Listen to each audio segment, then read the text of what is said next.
তাহলে কি রাহি ধরিয়ে দিল তৌহিদ আফ্রিদিকে? এই নিয়ে মুখ খুললেন রাহি।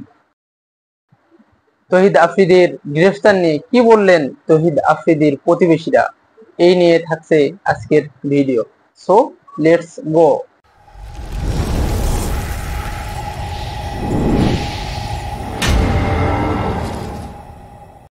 এখন সবাই জানে যে তৌহিদ আফ্রিদি গ্রেফতার হয়ে গেছে। গতকাল রাত 10:30টার দিকে বরিশালে একটি অভিযান চালিয়ে একটি বাড়ি থেকে তাকে গ্রেফতার করা হয়।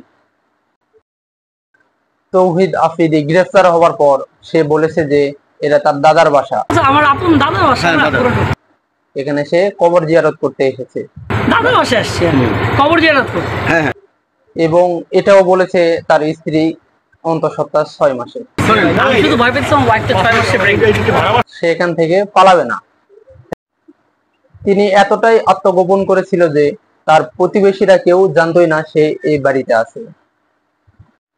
তার অনেক প্রতিবেশী জানিয়েছে তারা ধারণাও করে নাই যে তৌহিদ আফ্রিদি এই বাসায় আছে। সে গ্রেফতার হওয়ার পর সবাই জানে।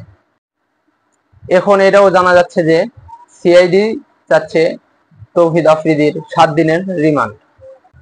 এবং চারিদিকে এটাও শোনা যাচ্ছে যে তৌহিদ আফ্রিদিকে ধরিয়ে দিতে সাহায্য করেছে রাহি। তৌহিদ আফ্রিদির গ্রেফতার হওয়া নিয়ে কেউ করছে মজা, আবার কেউ পাচ্ছে কষ্ট।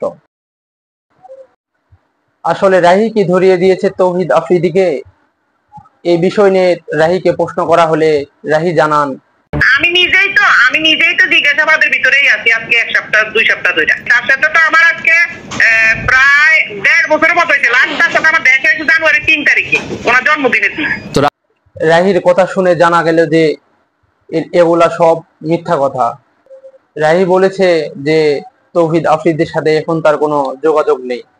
তৌহিদ আফ্রিদির সাথে তার লাস্ট কথা হয়েছে জানুয়ারি মাসের 3 তারিখে এবং এরপর থেকে তার সঙ্গে কোনো যোগাযোগও হয় নাই এবং কি কোনো কথাও হয় নাই। এবং রাহি বলেছে যে এগুলা সব মিথ্যা কথা, সব বানোয়াট।